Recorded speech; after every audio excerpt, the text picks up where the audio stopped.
last week I told you that you had some homework. Do you remember? You don't remember the homework. The homework was to try to think about practical ways of applying the kinds of principles and ideas that we've been studying about the biblical texts and the other texts as well. So we're going to do that, even if you didn't do the homework. I'm going to make you think a little bit today, and we're going to try to deal with some of the ethical decision-making that has to go into this whole process. Once you've learned this, once you understand the principles that Jewish tradition has about land and the environment and our responsibility as stewards of God's creation, then what does that mean in the real world? And is it a slam dunk, or are there difficult decisions that need to be made? So I want to start by reading you from an article by Rabbi Rachel Mikva. This was in a journal of the Friedhof Institute of Progressive Halacha, which is not an oxymoron, progressive halacha. This was they do a journal every year, and this was their issue on the environment in Jewish law. So her article, do you know Rabbi Mikva? Do you know of Rabbi Mikva? Yes. Where is she now? She was at KM for a little while. She is, by the way, the daughter of Judge Abner Mikva, who was one of my great heroes. She was in New York for several years at the Community Synagogue in Rye. She finished her PhD, and she is now a professor of Jewish Studies. She holds the Herman Schalman Chair of Jewish Studies at Chicago Theological Seminary, which is a Protestant Christian seminary on the campus of the University of Chicago. Fascinating? Yeah.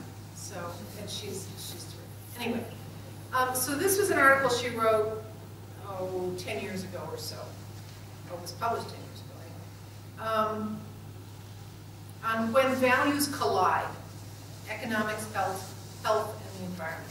I'm not going to read you all of this stuff because it's a very technical article with Jewish legal texts and so.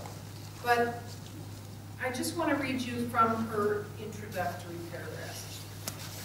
It is easy to rattle off Jewish teachings about our duties toward the environment and to emphasize our tradition's ecological insights. We all know the texts. For example, the text in Ecclesiastes Rabbah where God shows the first human the garden and says it's your responsibility to tend it. If you mess it up, there won't be anybody to fix it for you. Or Deuteronomy 20:19, those passages about not cutting down fruit trees when you're laying siege to a town. These are texts that we've studied in the last couple of weeks. The challenge comes when environmental concerns collide with desires for economic development or other values that compete for our commitments.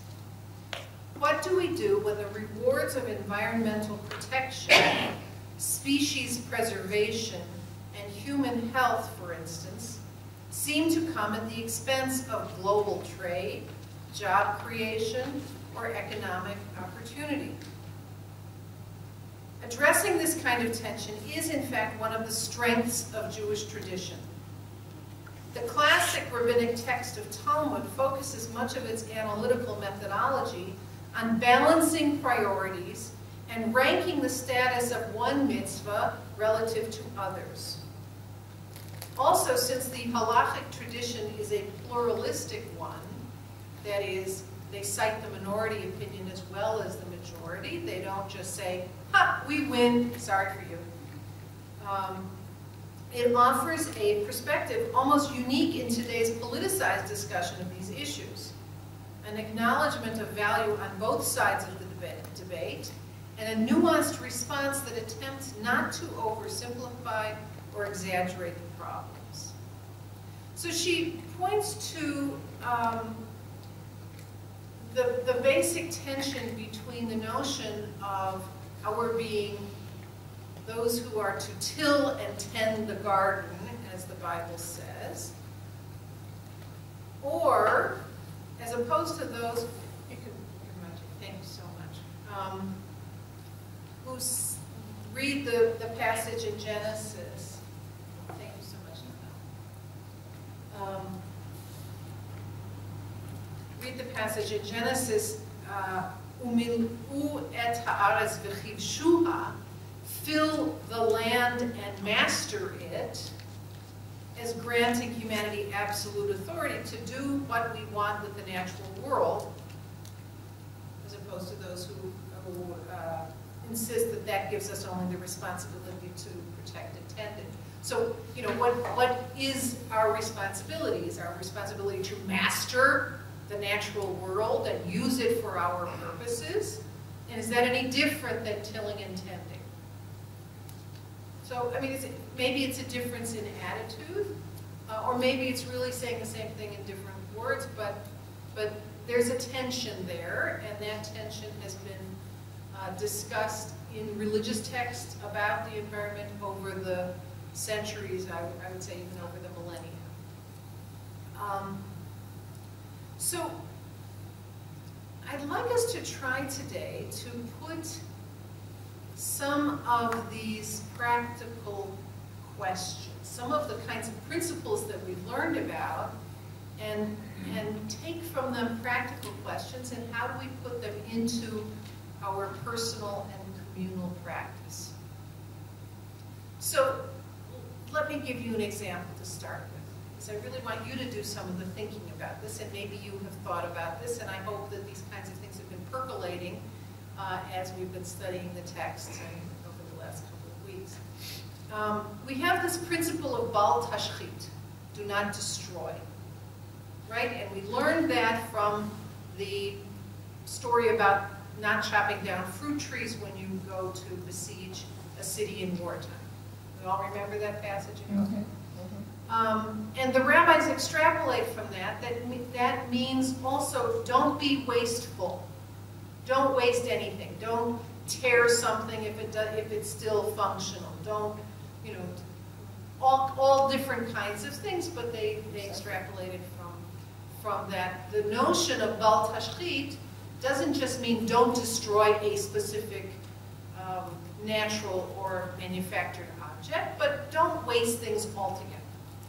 Okay, so that's a rabbinic Jewish principle that we all understand. So how do we put that into practice? I was thinking, you know, we had the other text that we read about waste, about human waste, and not following up the encampment. But I was thinking about toilets. This is a very important thing to think about. I noticed that your toilets here have dual flush, which is a wonderful thing. And in fact, when the toilet in my bathroom died earlier this year, I decided that we should replace it with a dual flush toilet. And it doesn't cost a heck of a lot more than a regular one, but it'll save water, not just for my water bill, but ultimately for the planet, and this is a good thing. And so I'm very tempted. I've been living in my house 30 years, but it was probably 20 years old when we bought it. So some of the other toilets are, do toilets have last legs? I don't know what.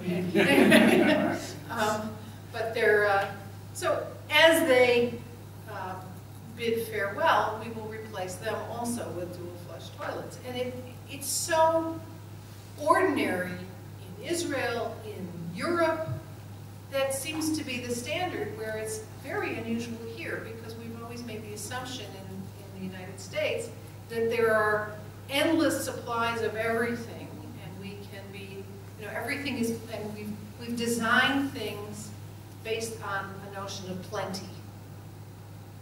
So I was very happy to see that in your wonderful green building, you also have dual flush toilets. Easy. I mean, it's a really easy thing to do. But what happens when you flush the toilet? So there was a piece on NPR several years ago. I don't remember exactly when it was, but I think it was on NPR. Maybe it was an article in a journal or magazine or something that I wrote. And the journalist started on this research because she was standing in her bathroom one time and she took a tissue and blew her nose, and then she thought, well, I could just throw it in the toilet or I could throw it in the wastebasket.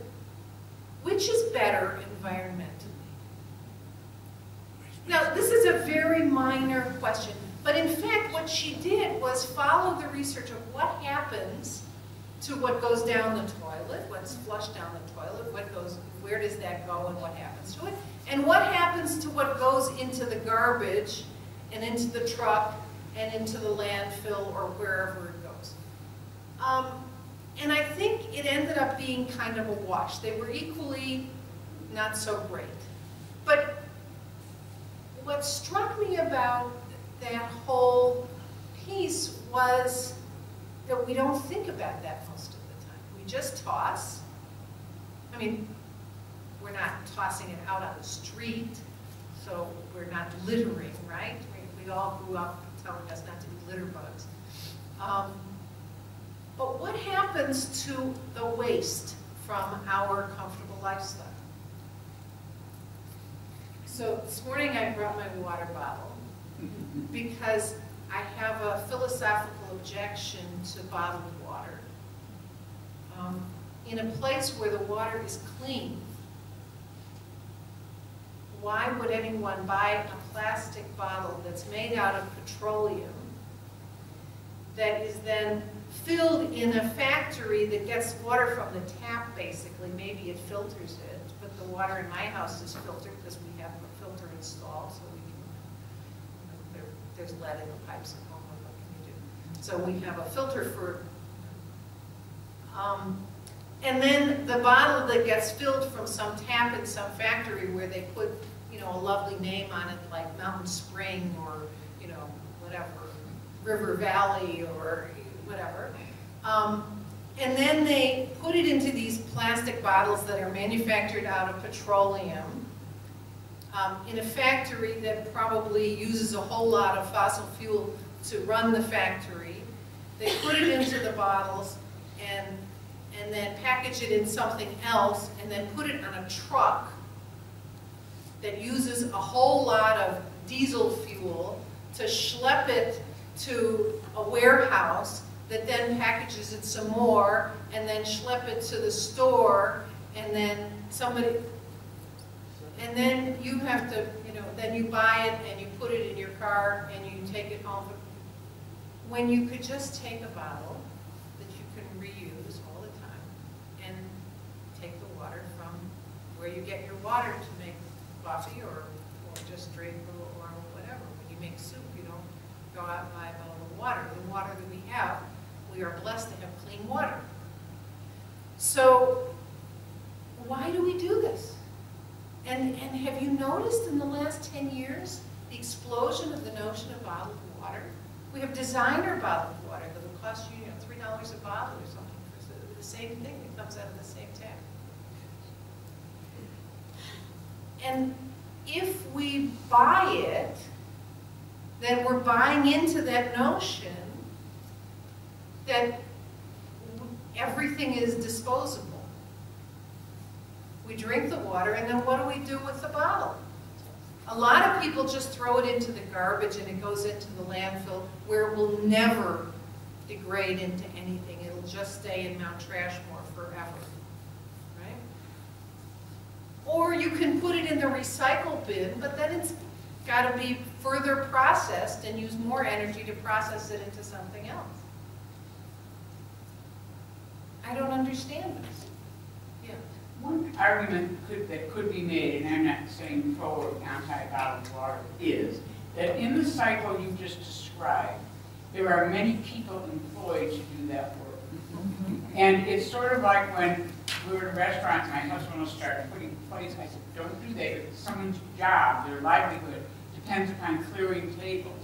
Someone's livelihood depends on the factory, driving the truck and so on. An argument could be made for that. That's right, and that's exactly what Rabbi Mick was Right. talking about the economic concerns that might be in conflict with the environmental concerns.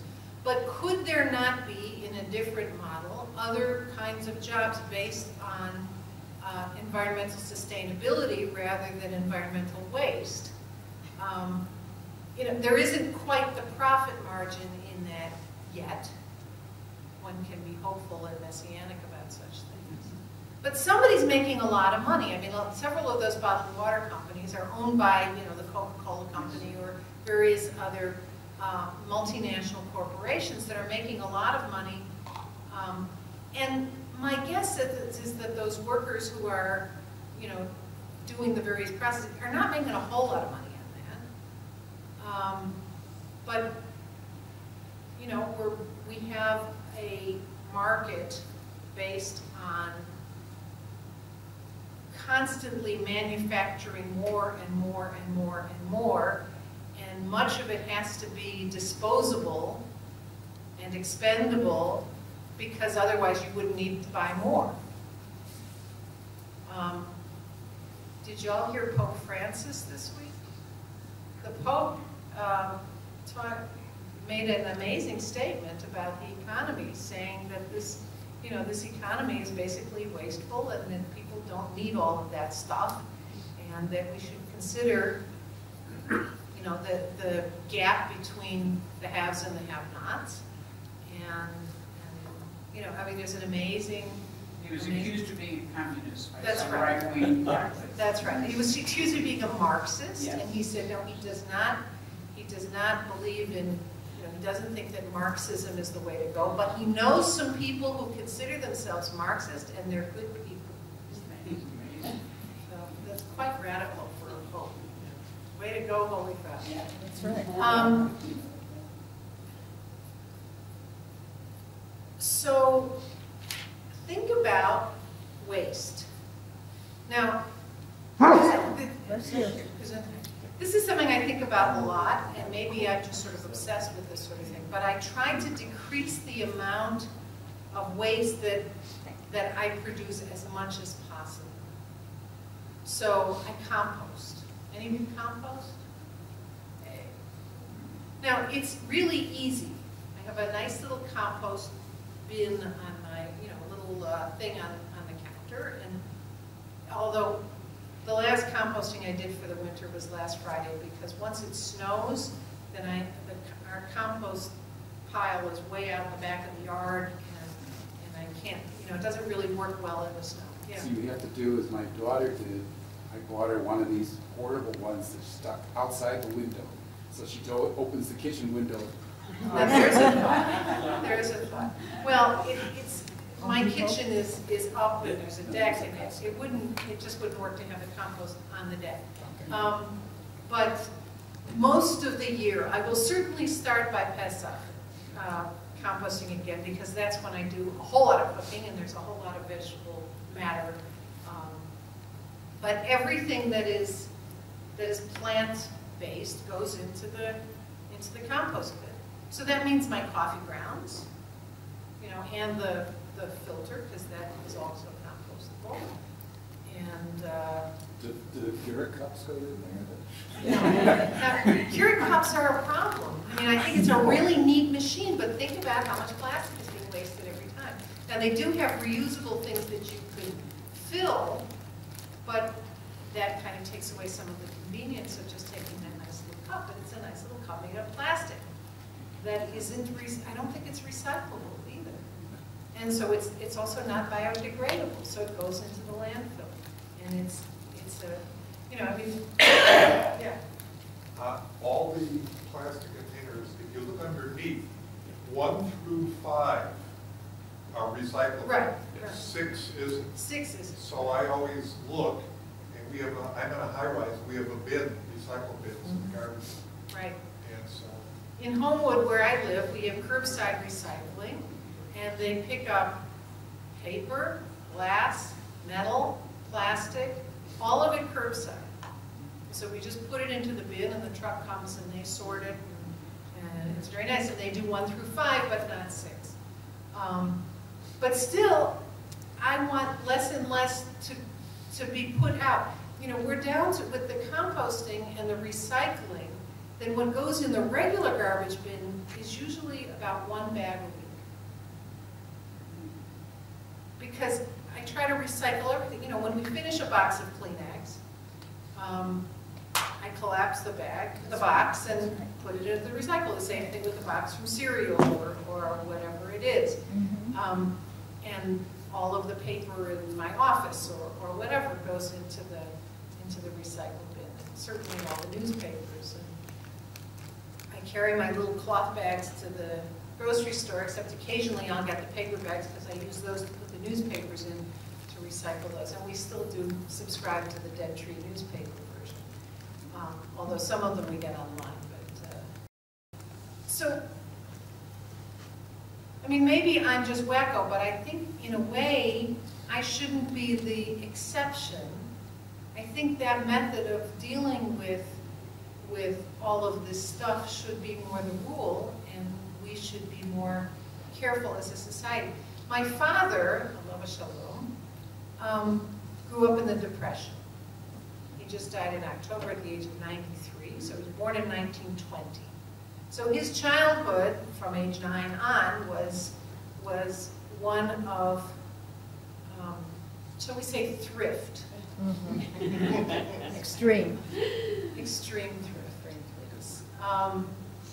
So when we were kids, we learned that because that's the way my dad did things. You didn't waste anything. And it wasn't just that, I don't think he was ever in this situation where he didn't know where his next meal was coming from. But you didn't waste anything. And so before it was fashionable, and before we even had such a term as recycle, he washed out plastic bags and reused them. And aluminum foil. And aluminum foil, you would smooth it out. If it wasn't really messy Yeah. or whatever, you smooth it out and reuse it. Wrapping paper, I don't think until, you know, Yep. maybe in his 90s when he was just, you know, for fun, he would never tear, wrap it. You'd Right. very carefully unwrap it, and then you could use it again. Save the paper. To say that you know. Or the refrigerator was a foot away from the counter because it was stuffed with all the paper bags between the refrigerator and the counter. Right. But I mean, certainly reuse paper bags, but even, you know, the bread came in a plastic bag, Yeah. you could wash it out and reuse it for something else, you know, and when my grandmother died, my mother's stepmother, we found all of these cottage cheese containers, you know, that she had washed out, and she Yeah. would reuse those for leftovers. Why do you need to buy Tupperware? That's right. Yeah, it's perfectly good containers, you can reuse them. Yeah, good. Oh, I had different memories. When I first went to visit my mother-in-law, I opened a drawer in the kitchen. It was all full of aluminum foil, pieces of aluminum foil that she had saved. And she always said, save the wrapping, the paper when we would unwrap presents. I still tell that to my kids, and they sort of laugh. Right, so But there's some value. there is some there. value. But we and- recycle in and- our building. So the question is, why do we consider those ideas, you know, sort of crazy, old-fashioned, you know, that's just a result of the need of the Depression era? Why isn't that the standard practice? Because we've all been brainwashed by the corporations that want us to buy more. And particularly this time of year, it's almost oppressive, the amount of advertising and trying to get everybody to buy. And particularly if you've done any shopping for children, the junk that's in the toy aisles. Yeah. And it's all this plastic stuff that's just going to break or get lost or whatever. And why does anybody need that? We all know the joke about that the kid gets the fancy toy and plays with the box, right? But it was, I mean, it's true. It's true, I've seen it happen.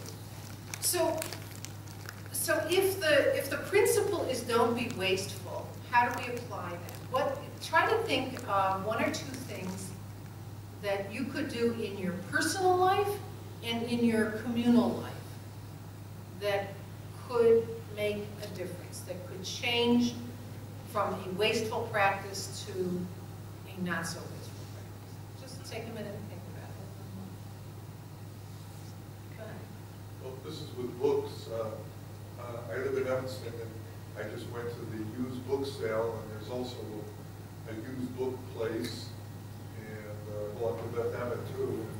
They just had a used book sale, so I never throw a book away. I always donate it to the library or what. Or even Amazon, when you buy, you can buy the used, and I buy the very good or the good. I don't buy the, because I don't, but that's sort of recycling in a way. Yeah, it's a great idea. Or I'll bet you've never heard of this, but there's an institution in many places called a public library. I don't buy it.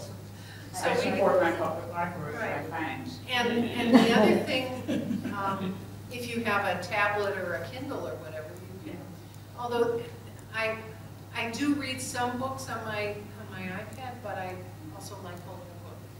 Yes. Yeah, We other talked- ideas. We talked about not destroying, and it reminded me of something I read online from the Jerusalem Post, I think it was yesterday. And that is that the Nature Society in Israel has advertised that if Christians wish to have a Christmas tree, to come to the forest, they will cut down the tree so that the tree is not destroyed, it can be and they sell or give these trees away to the Christian community out of respect for them and out of our respect for our land, which is a lovely, lovely two-way street. Mhm. And I'm sure that many people cut those trees down after they've had Christmas and use them for firewood. Sure, or mulch them or Mulch, yeah. whatever. I mean, you can use them for a lot of things. Yeah, I mean, in many municipalities, they will collect the trees after Christmas. You just have to take all the tinsel and the lights and everything off of it, and then they'll mulch them. And either they'll do it curbside or you can bring it to a certain place so that it doesn't just go into the landfill. Yeah. How about conserving energy? We're only talking about, garbage right now, but conserving energy. So give us an example. I turn off all the lights unnecessarily in the house, because when my kids were young, it was like Hanukkah every day. Every room was lit. The stairway and everywhere. And my husband has a tendency to leave the room while the TV is on, so I go after him and I turn off the TV. Right, I mean, I grew up, that when you walk out of a room, you turn off the light. That was just, you don't leave it, what my parents would say, you got stock in ComEd? That's what I say. That's what I say. Right. That's the refrain, so you turn off a light if you're not in the room. The other thing that we've done, as our kids moved out and their rooms are empty, we close the heating grate in their room and then close the door, so we're not heating or air conditioning unnecessarily rooms that are just empty. So, yeah. It's a bit of an oxymoron, but cars are lasting a lot longer than they ever did, and there's less scrap, turned in cars, which constitutes a problem for the scrap people, that there isn't enough scrap to make goods. Uh-huh. So it's a good and a bad. Interesting. The scrap business, the junk business is a very Jewish business. Yeah. Actually, not just in America, all over the world. The big We visited this little village in Alsace where my husband's grandfather was born. And we had to get the key to the cemetery from Monsieur Bloch. And we went to his house because the village hall sent us to his house, and his daughter said, no, he's at work, and sent us to, and it was the Bloch junk business. And basically, it's a very Jewish business. If you can't own land and you can't join guilds, so it was called the junk business. Now it's, it would be Bloch Recycling Incorporated. Right?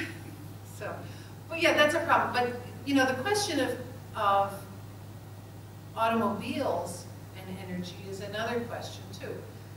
Several years ago, I had a fairly new car, and it was a very nice car, and I still had it when I had kids around and I was schlepping and it needed more space. And I realized I was getting 16 miles to the gallon, and I couldn't stand it. So I went and traded it, and I got a hybrid. And I've now given that one to my son because they were going to have a baby, and I wanted the baby to be in something safer than the clunker they were driving. And then I got myself a new Camry hybrid, which I absolutely love, and I average at least 38 miles to the gallon, but sometimes much more. And I don't have to feel guilty every time I get in the car. But I also, I mean, when we think about using even our car, do we combine trips? Do you make one trip to the grocery store and then another trip to the post office and another trip to something else? Or do we think about doing our errands sequentially so that we don't have to make 47 different trips in the same direction or even, you know, all over the place, and conserving energy in that way? Or is it possible to walk? Most of us don't live in neighborhoods anymore where you can walk to any. I mean, my kids could walk to school, but that was about it. The nearest market is about 1.5 miles. So if you want to buy anything, it's quite a walk. And then you have to take it home. When I lived in New York, you know, I had a bubby cart, and I would put my groceries in the cart and wheel them home. And people certainly do that in the city now, but in our suburban sprawl, we've made it nigh unto impossible to do anything without a car. So how can we use our cars in a more frugal and responsible manner? My husband and I, neither of us has a hybrid. However, he gets about 33 miles to the gallon by the way he drives. I get much less by the way I drive. However, I also got a new car about a couple of weeks ago, and it has an environmental button in it.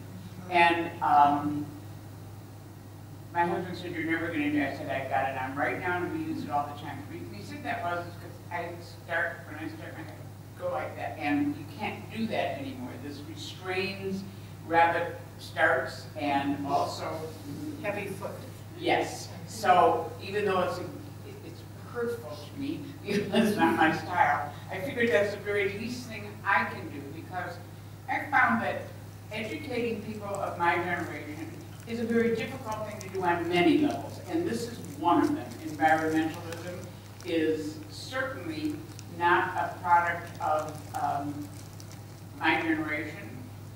Just my children and the millennials, they're all, as we say, into that kind of thing, where hopefully it will just become, as we did, a matter of turning off the light when you leave the room, and a matter of, if you have a home, composting everything, and all these other kinds of things that can become second nature, if that's the way you bring up people today.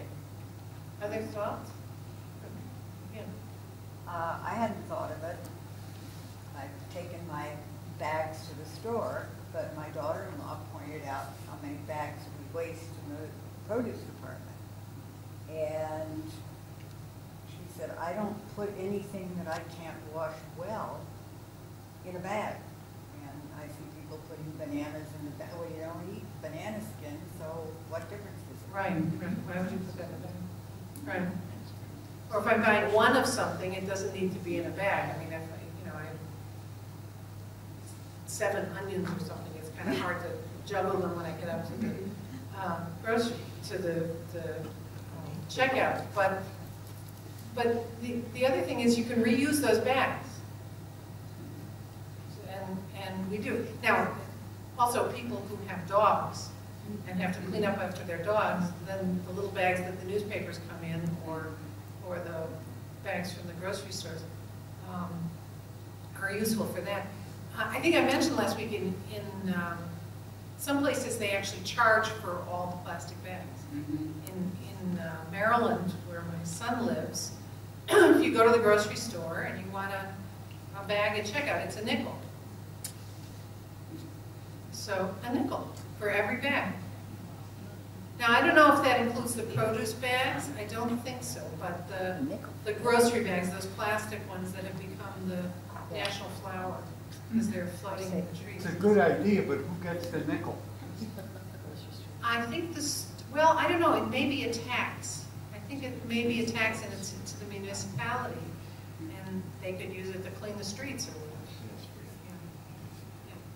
I'm conflicted with our new technology and the way we advances in medicine, and the population is growing, and there's more and more people on the earth, so we're using up farmland and other areas to provide for everybody. And so that's really a problem. One of the things that we're getting more involved in is adaptive reuse instead of knocking buildings down, using it for other uses, recycling buildings in similar ways. But I'm concerned as we're coming with technology, living longer, there's even more people, and how are we going to provide for everybody in the future? Well, you know, it's an interesting thing to think about how much space people need. I mean, I'm in a very strange situation now as an empty nester. I live in the house I've lived in for 30 years. We have 5 bedrooms and 3.5 baths, and there are 2 of us. So now when all the kids came home for Thanksgiving, there were 9 of us, and that made sense, and it was very nice to have enough room for everybody. But the rest of the time, there's a lot of empty space. So that at some point we will downsize. But we went to visit to a party at somebody's house, and they had this brand new house out in the, I think it was out in the western suburbs. And the couple was one was a surgeon and one was a corporate executive or something. No children. Enormous house. Enormous. I mean, just, I lost count of how many bedrooms and bathrooms, and just huge for these 2 people. And I walked around, you know, with my jaw on the floor, and the only thing I could say was, I hope they're charitable. Because it was such excess, and it was so completely unnecessary. I didn't get it. And so, what is that about? Why do we need to build these McMansions, or, you know, why do we have to have these cathedrals to ourselves? I don't know what that proves. You might enjoy the documentary, The Queen of Versailles. Enjoy. Oh, Enjoy is not the word. I've heard about it, I haven't seen it. Yeah. You're not going to enjoy it. No. Well, they had 7 children. They lived in a house that was 26,000 square feet, which they outgrew. And they were building something of 76,000 or 760,000, whatever it was. Yeah. You had a comment in the back, and then I was just, it's not important, it was just that we have it here, they give you money back for every bag, recycle bag you bring back to the store. That is, you bring your shopping bag, they give you a nickel. Whole Foods gives you a dime. Okay, Mariano's going, gives you a nickel. Whole Foods. if you use your own bag, you mean, or Yes, your if own you, bag? for every, right, you bring in your own shopping bags, Right. they count them, and they give you money for everyone you bring in. You can either use the Same idea. dime for yourself, or they say, we'll give it to our charity. So that's even better. Perhaps, or maybe you don't like their charity. Yeah. So, yeah. You mentioned going to an oversized home. The example that I heard many years ago, and to a lot of people it still rings true today. But let's say you're going to a hospital for surgery, and there's 2 cars in the doctor's parking lot. One being a fairly new Mercedes, and the other 1930 rust bucket. Who do you want to perform the surgery? It's an image, opulence, whatever term you want to use. But when somebody does that, they want to prove to somebody that they're reasonably successful. But usually the choice isn't between the rust bucket and the Mercedes. And I would be much more impressed with somebody driving a Prius.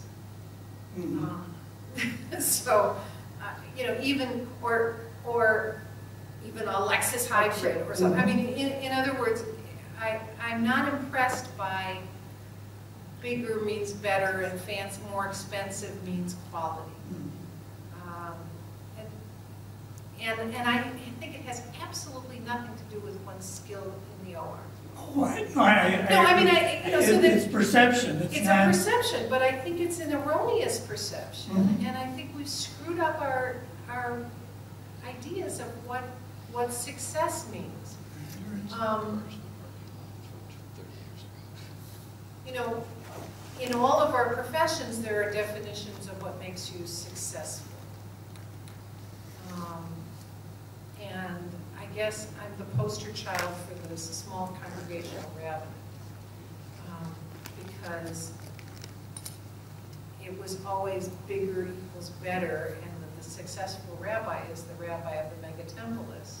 And the more households you have in your congregation, the better a rabbi you are, and the more successful and all of that. And we get these ridiculous lists from, you know, Newsweek about the top 50 rabbis or something like that, and it's mostly either the heads of organizations or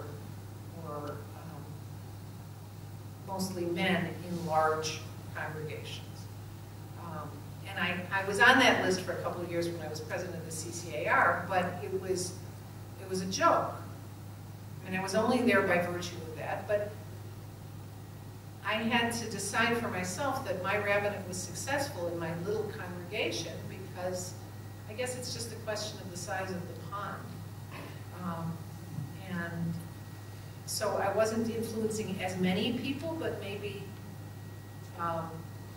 doing it with depth, shall we say. But bigger doesn't always mean better. Agreed, it's just perception. Right, exactly. So what do we do about changing those perceptions? For ourselves, for the people around us? We don't have to buy into that ethos. I wanted to state something in a more global level. My daughter is a project manager. She finished architecture and she became a project manager. And she is in the green sustainability. So she goes to clients and big corporations like McDonald's, I don't remember, the banks, and she sells them the green project. And they buy it, and it's a big packet, and it's expensive, but they change all the lighting to the fluorescent lights. They change the water bottles. If she has a convention, she's in charge to make sure that there's no water bottles, but those plastic bottles. And I wanted to just make a point that corporations are aware of it too, not just the individual. Some of them. But you know, you see, you still have kind of the fast food ethos, and you end up with these things that are not recyclable, and you just more stuff to throw away, and I don't know. It's yeah. I'm troubled. I mean, it's much like what Sandy alluded to before about the truck. Our economy is built on excess consumption. And if we can be environmentally conscious slowly and reasonably, but if it really got carried to an extreme, it's much like the stock market crashes, and what happens, people stop buying, and the unemployment goes crazy because people are employed because we built the whole economy based on consumption. So what would it take, I don't know the answer to this, to have the economy more based on, how did you put it in terms of the buildings, of repurposing and recycling and using things in a different way, rather than just on consumption, conspicuous and otherwise. But even the automotive, I think, is a good thing, even though the cars are getting more economical. They are getting so complex. It puts lots of people to work in other industries, building all the electronics. You know, the cars used to be $2,000 because they were very simple. Now they're $35,000 because it takes an enormous amount of technology to save on the fuel. But 35,000 isn't what it used to be. Okay. No, I agree, but it's, you know, cars were much simpler. That's true, that's true. I mean, you know, the whole technological revolution has changed also. I mean, people can telecommute. People can, you know, rather than, although, you know, there's downsides to everything. Rather than going to the mall and doing your shopping, you can do it online. On the other hand, then a truck has to come and bring this thing that's packaged to your home. So there's environmental, you know, damage going on there too. It's you know, how do you weigh these things out? Yeah. There's a movement in architecture about smaller homes. There's been a lot of books published on that, and what you really need versus what you want you can have. And it's slowly growing, so it's helping. Down the street from my son and daughter-in-law, some very good friends of theirs live in a co-op. And it's not, it's an apartment building, I think it's 4 stories high or whatever.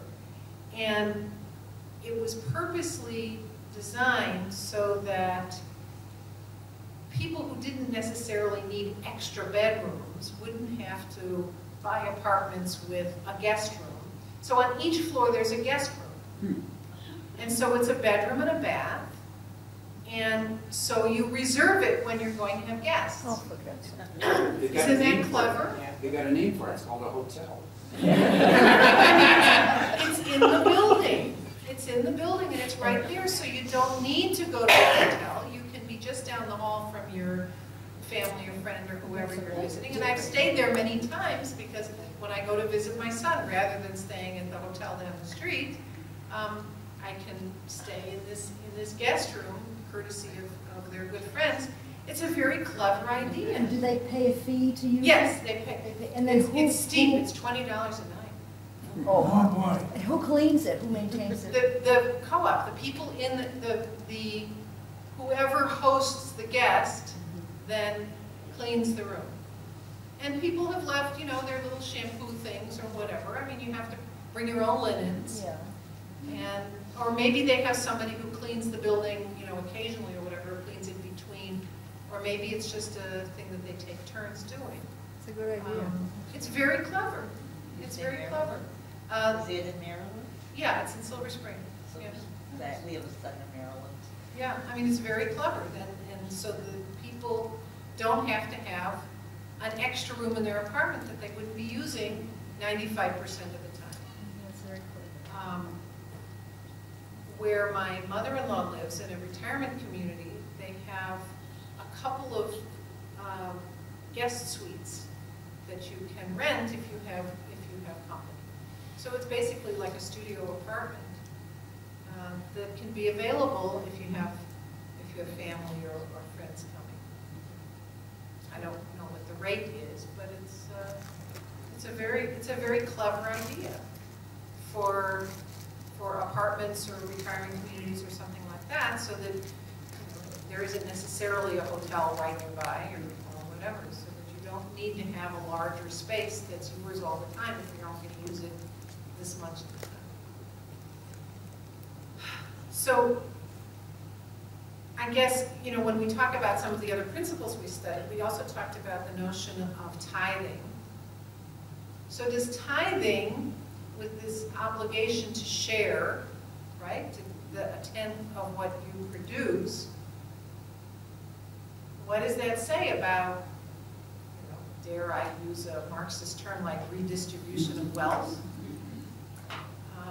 I mean, sharing is not just out of the kindness of your heart, or you're feeling pity for the unfortunate, but is an obligation.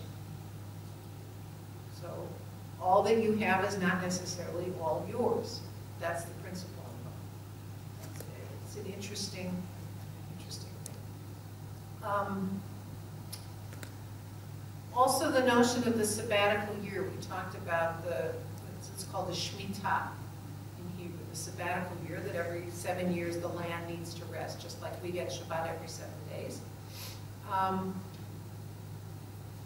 So if we have this notion that everything needs to breathe, everything needs to rest, that you can't you know, right now we're in a 24/7 world. And everything is going all the time. We're highly incensed if, you know, a store is closed on a particular day, or they're not open until midnight or even through the night. And this whole Thanksgiving nonsense that went on this year, with not even giving the workers the day off for Thanksgiving. That used to be one of the only days where people actually got the day off. And now, you know, it's kind of nuts. It's kind of a sugar. I mean, I know that they're going for the bottom line, and I don't blame them for that, but I do blame them for that. You know, have a heart, give people the day off. Let people sit with their families or whatever. And I know that the argument is made that, you know, these folks are getting paid and that, you know, they want the jobs and all that, but it really seems like nothing is sacred. That even our sacred national holiday of Thanksgiving is no longer. So if the land needs a rest, what does it take to sort of readjust our thinking to the notion that there are limits? If you can't be producing all the time, that's what the sabbatical year tells us. You can't endlessly produce. You have to stop every so often. That's what Shabbat tells us. Shabbat says, take a day every week and don't work. Now, the most radical Shabbat these days is an electronic Shabbat. In other words, turn off all your devices for 24, 25 hours. It is really, really hard to do. I've tried it, and I've been successful occasionally. I have great admiration for my more observant co-religionists who are able to turn off every week and don't look at their smartphone or their computer or you know, turn on the television or anything, and just take a day off from all of that. It's really hard because we are so addicted to our devices. I don't know about you, but I confess. But again, there's both sides of that. My son has an app on his iPhone, on his iPad. It's a Talmud. And he buys books of the Talmud. You know, and a book is like $15 instead of being $80. Right. You know, and when they're supposed to study, you're supposed to study on Shabbat. Well, now the company that does this is talking about disabling the application on Shabbat. And then all of a sudden, so now you've got the Talmud on your iPad. You can't read it. You can't study. There are other things you can study on Shabbat. Well, I understand that, but it certainly seems like... And it does speak for still having real books. I mean, you can read a book online. And you can also talk to the person next to you. That's a radical notion. You know, how many times have you seen, you know, this certainly happens in our house when all the kids were home and we're sitting around and everybody is on a different device. It was just sort of amazing. Now, it wasn't during dinner. You know, during dinner we put all the toys away and sat and talked to each other. But you sit around in the living room and everybody's playing with a different toy. A nephew of mine went to CJHS next door. A couple of years ago, they had a retreat. They had like a Shabbaton, where the kids all went someplace for Shabbat.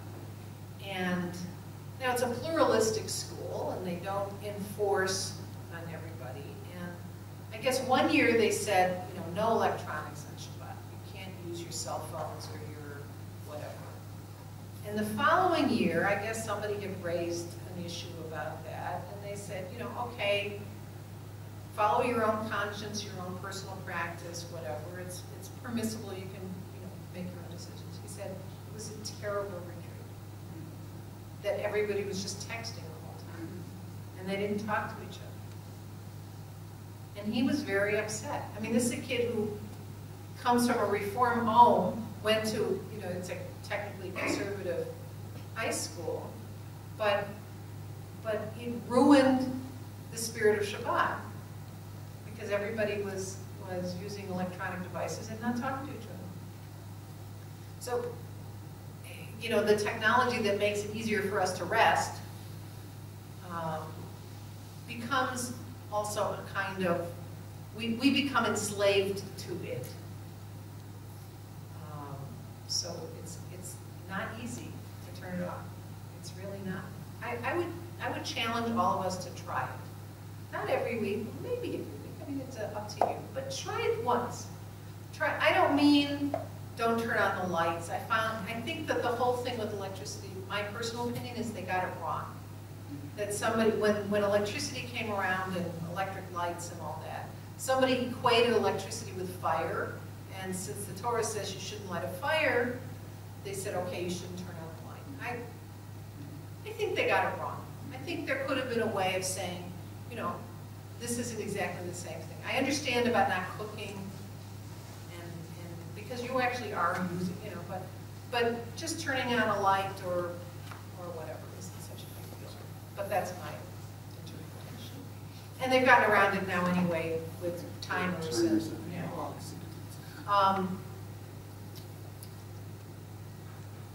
but the notion of turning off all of our communication devices, maybe answering the phone, it could be an emergency. I mean, even in emergencies, when my husband was a resident, we had good friends down the hall in house staff housing who were Orthodox, and he was a surgical resident, and when he was on call, he had to answer the phone. And, they understood that, and they lived with it. So he would answer the phone when he was on call, then he would walk down 5 flights of stairs, because he didn't use the elevator on Shabbat, and walk 2 blocks to the hospital, but that's a whole different subject of what one should or shouldn't do on Shabbat. But, we all make our own rules, but try sometime just disconnecting from televisions, computers, and the internet, email, texting, that sort of thing. Just try it. See if it works. See what it does for your Shabbat. Whether you're poorer for it or richer for it. And then you have to figure out what you're going to do with all that time if you weren't checking Facebook. It may not be as much of an issue with this crowd than it would be for, say, my kids' generation, but still. There was a hand someplace. I was thinking when you said the sabbatical, the discussions about the post office. Now, granted, they do have 1 day a week off, but with how important is Saturday mail, and how would that fit into the ecological business too? Interesting question. Certainly, sometimes a piece of mail may be very important to receive.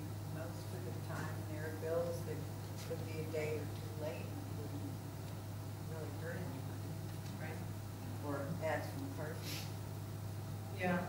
Well, the only thing you get in the mail is junk, or what my dad used to call window letters. That's what we call them when the bills were arrived, window letters. It's an interesting question. And then again, you have to balance it. How does that affect the postal workers who will not be working as much, and their income may decrease, or whatever, or there will be fewer employed? Because obviously the reason they would be doing it is to cut costs. And so that affects somebody. That affects somebody's income. But I guess the notion of having a limit, of saying, there is a time for doing this and a time for not, and the need for rest, how does that go with our perception in society of always needing more? And I don't know. I'm getting to a point in my life where I'm realizing that I don't need stuff. It was amazing. I don't go shopping right. for sport anymore. You're right.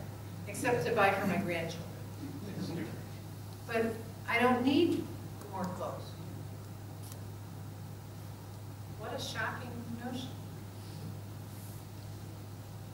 You know, and I know that's, the manufacturers do not want to hear me say that. So, I think part of saving the environment is an education we have to do to our younger generations so that they understand. But it's difficult. You know, for example, solar. If somebody wanted to put solar in their house, it's going to cost a lot more. It's going to be maybe 15, 20-year payback period before you finally get to realize that. So right. you have to be in a financial position to be able to support your altruistic values Right. and what you're going to do and how you're going to handle that. Some of us are able to do that, and go ahead and do that, and others are barely surviving and can't afford to do that. That's right. That's right. And in the rest of the world, even more so.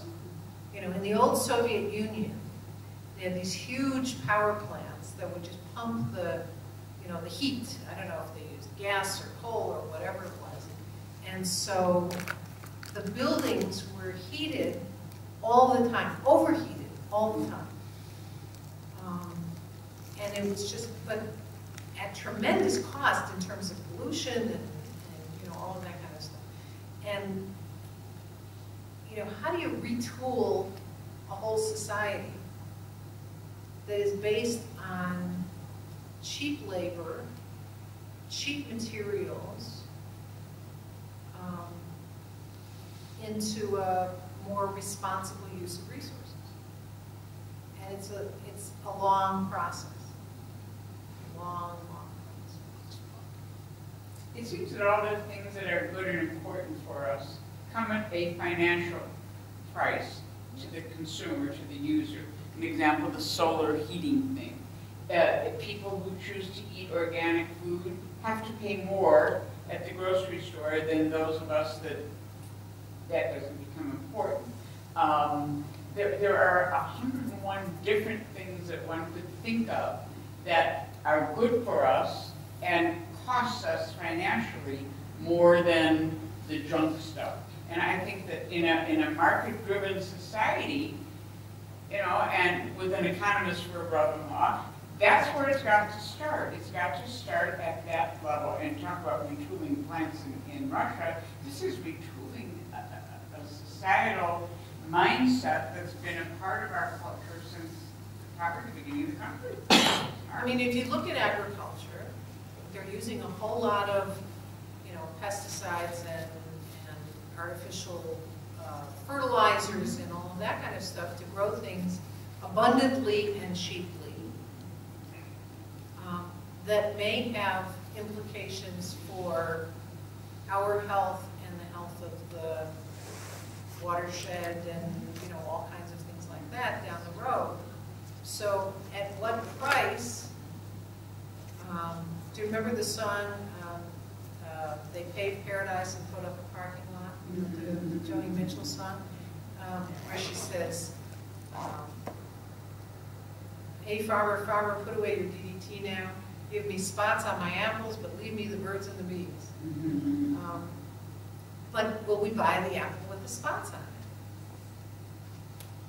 You know, and do we expect everything to be perfect and cheap?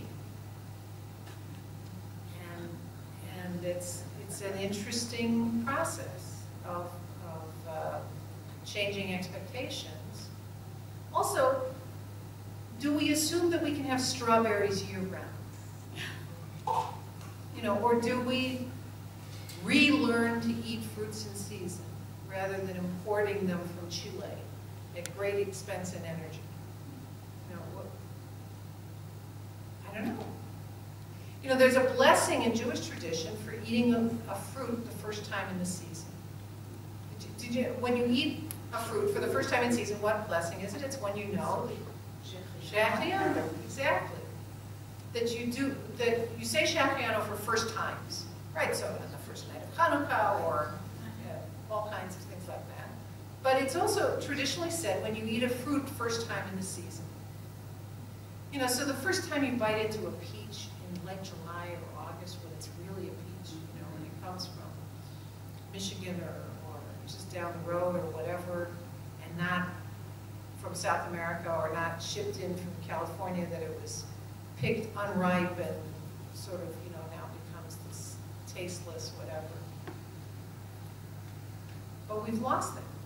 There's no such thing as seasonal fruits anymore, or very little, because we can get anything anytime. But why? I mean, the tomatoes you get now in the store are pretty horrible. So do we want tomatoes all year round, and at what cost? And is that stewardship? Yeah. I was just gonna say, but what would we have to eat here? Ah, okay, so I subscribe to the CSA, the Community Supported Agriculture, that delivers to my synagogue. Do you have CSA here? You have a farmer? We have a farmer who's a member of the congregation. Yeah, and you Who can, provides for those who wish to buy in bulk, fruits and vegetables that Right. he grows on his organic farm. right. Uh, So you can subscribe and get a Yes, box, but it's yes. probably more than most 2 people. 2 people, Yeah. even, we're 2 people, but I get it anyway, because I, you know, like the other day, we had this, it was a very large pumpkin-y squash. So I cut it up and roasted the whole thing and then froze the pulp, you know, so that I can use it throughout the year. But we're eating a lot of squash right now. We're eating potatoes and beets and carrots and all the things that are in season, sweet potatoes, and all kinds of yummy stuff. And those are, they feel autumnal and wintry, don't they, all of those? Because that's what's in season. And I'm not, it seems silly in a way to go and buy a zucchini, which is a summer fruit. Because I know that that's not in season. And it's been trucked in from, or flown in from someplace. I don't know. It's just it's a different way of thinking about what we eat and when we eat it. We don't have that sense of being tied to the earth at all, generally speaking. We buy what is available at the Jewel. I wasn't being facetious, I was really meaning all you read, you should have a variety and so on and so forth. And some months of the year that's not possible. Now it's also possible that the variety we're eating has no food value because it was picked too early or it was shipped too far. I don't know. So there are a lot of people thinking about this. I mean, the whole food movement is a very interesting one.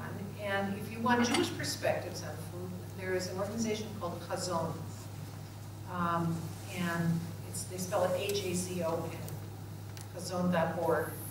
And they have a lot of information on their website. And they also have a blog called The Jew and the Carrot. And they talk about food and, you know, there are recipes and all that, but just sort of a philosophy of food and of eating that is an interesting one to think about. But, you know, how we eat and what we eat and why we eat what we eat and you know, there's much more of a slow food movement than a fast food movement, and the notion of eating something that one doesn't just get from a drive-through, but actually cooks. A lot of people don't cook anymore. You know, they get takeout. And there's nothing wrong with that, but there's something lost. Maybe it's the kind of work that I've done. I rarely get to see I don't get immediate gratification from my work. You know, that bar mitzvah kid may or may not learn anything ever, but I won't know if anything I did has sunk in for a long time, or if anybody actually listened to the sermon I gave. And occasionally, you know, I'll hear, but there's a lot of long-term gratification, but not a whole lot of short-term. So maybe that's why I love to cook, because I get immediate gratification, and I get to enjoy the fruits of my labor. but so many people I know don't cook anymore. You know, that's just, they're busy, or they're just not interested. But cooking is an art form, and it's also a way of, I don't know, I'm big on a Jewish way of looking at food and an environmental way of looking. Before I forget, I brought you some handouts. We did kill a few trees with this.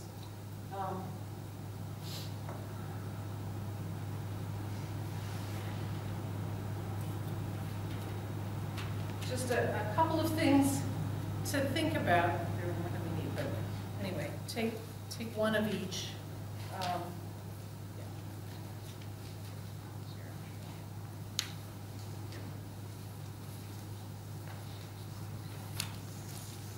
And they're just for you to keep, and some of it is things we've gone over, and text that we looked at.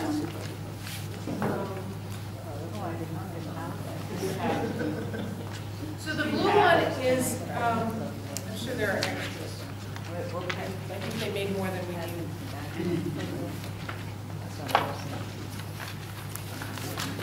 She made a lot more than we need. Okay. So, It's all the same? yeah, I hope maybe somebody can use these some other time. The blue ones, that packet is from a website called On One Foot, which is through American Jewish World Service. Are you familiar with American Jewish World Service? Excellent organization. You should know about them. Go to their website. They do wonderful work in the name of the Jewish people all around the world, in the developing world. But they also do a lot of teaching. And so they have a collection of texts on various aspects of social justice, Jewish texts, from biblical to contemporary. Thank you.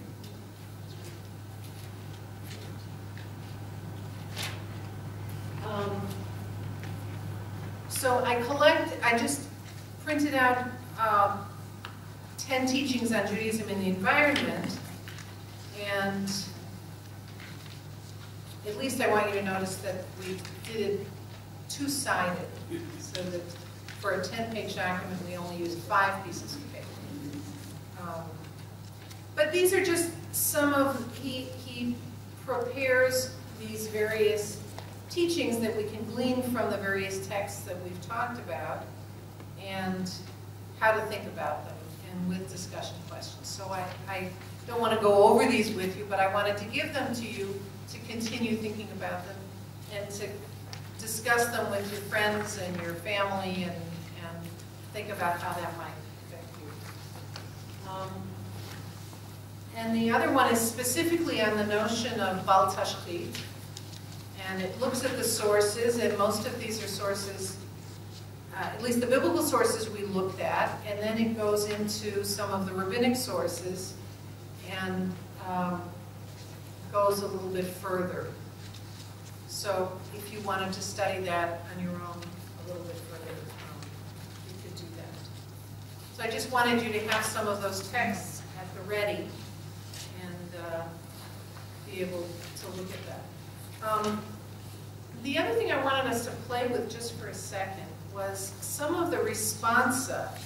Now, do you know what responsa? Responsa is a plural, right? Responsum is the singular. Responsa it's questions and answers, she'elot u'tshuvot, and it's a long-standing, centuries-old process of asking questions to rabbinic authorities and getting answers to various halachic, legal problems, or questions, anyway. So, in this Journal of the Institute for Progressive Halacha, they collected a few of the questions that people had posed on having to do with the environment. So here's an interesting one. I just want to read you the question and see how you might answer it. Question. This is someone in Philadelphia.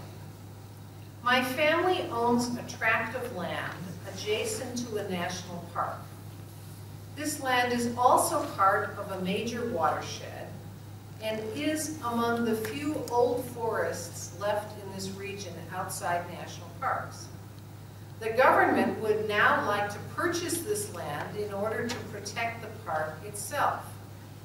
We would like to hold it and eventually develop it as a tourist site. I know that this matter will be adjudicated in the federal courts, but I am interested in seeing what Judaism has to say about environmental protection versus property rights.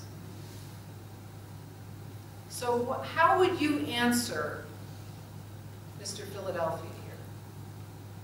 How would you respond? What are the questions you might have to ask in order to answer that question? Or how would you frame the problem? What kind of tourist site are they talking about?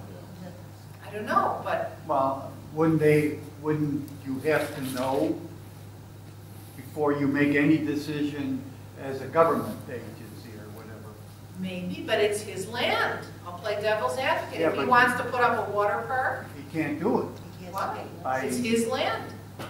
Well, because it's your land, you can't do things that are against ordinances and the welfare of the neighborhood or whatever. So suppose he wants to build a hotel. That's a- It has to zoning. So what if it's zoned, the zoning is there? The zoning is there, that's not the problem. The question is, does he have to leave this old forest as old forest, or can he cut down the trees to build his hotel? And what does he have to do about the sanitation and that sort of thing for the hotel if this is part of the watershed? That also drains into the national park and the whatever. I mean, does he have the right to do whatever he wants with his land? Yeah. I would say legally he has the right to do whatever the laws permit him to do, but morally, yes, the response is he has to protect the environment because it affects other people. So is there a greater responsibility involved? I mean, who?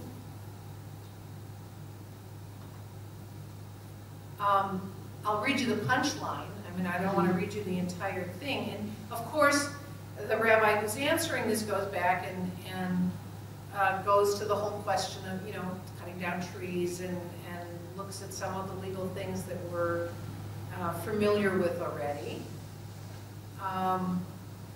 And particularly cites the fact that this is old growth. These are trees that have developed over hundreds of years and couldn't just, it's not like plowing a barley field or something like that, but this is something that would take a very long time to replace.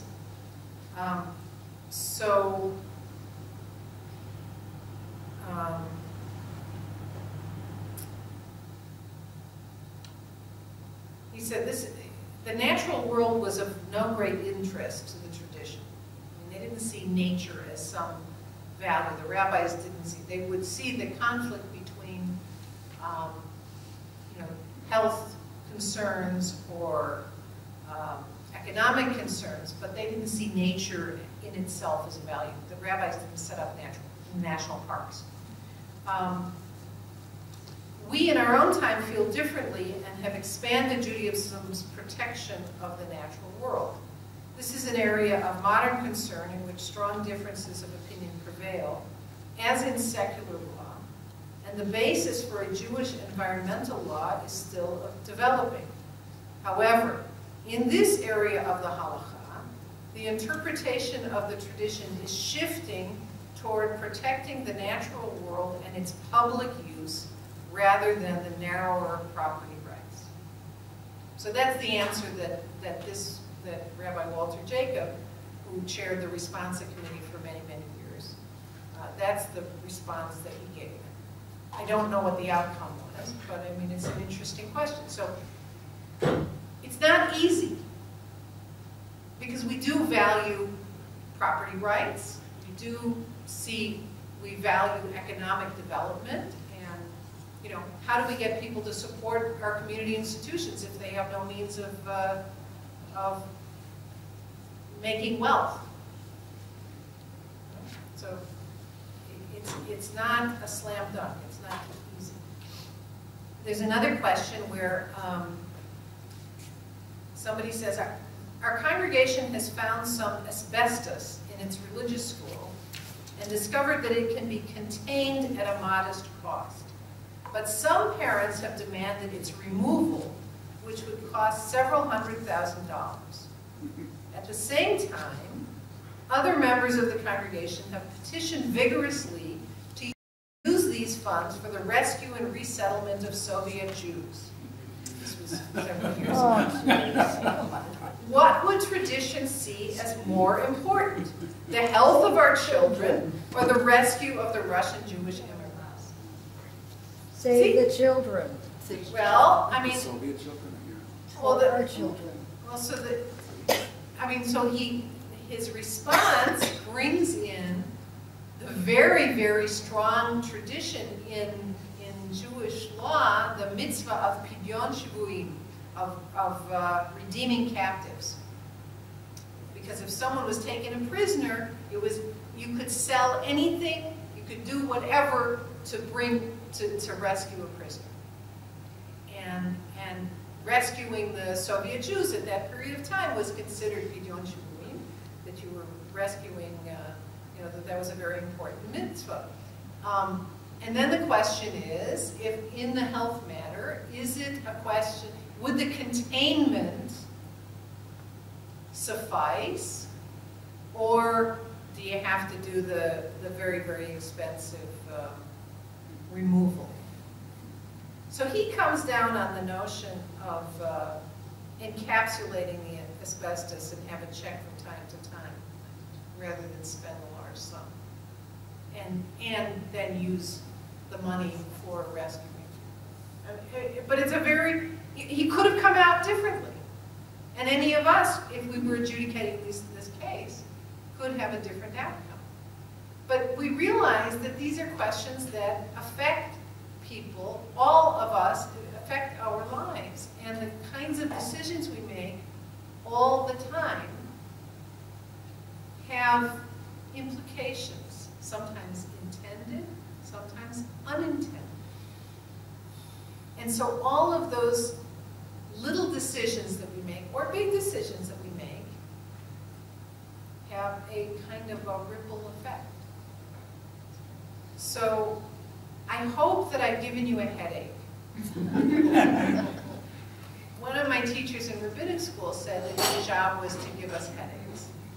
I hope I've given you pause for thought,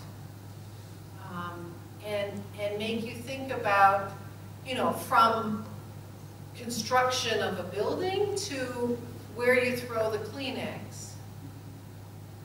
To stop and think about what it is that you're doing, and what it is that you're purchasing, and what it is that how you're traveling, and how the kinds of things you do in your everyday life go back to the principles that we read about in the Torah.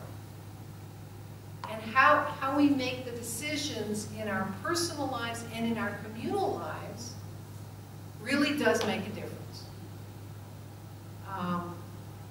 And how we communicate that to others, and what we do with that, I think is all part of being responsible citizens of our society and responsible Jews.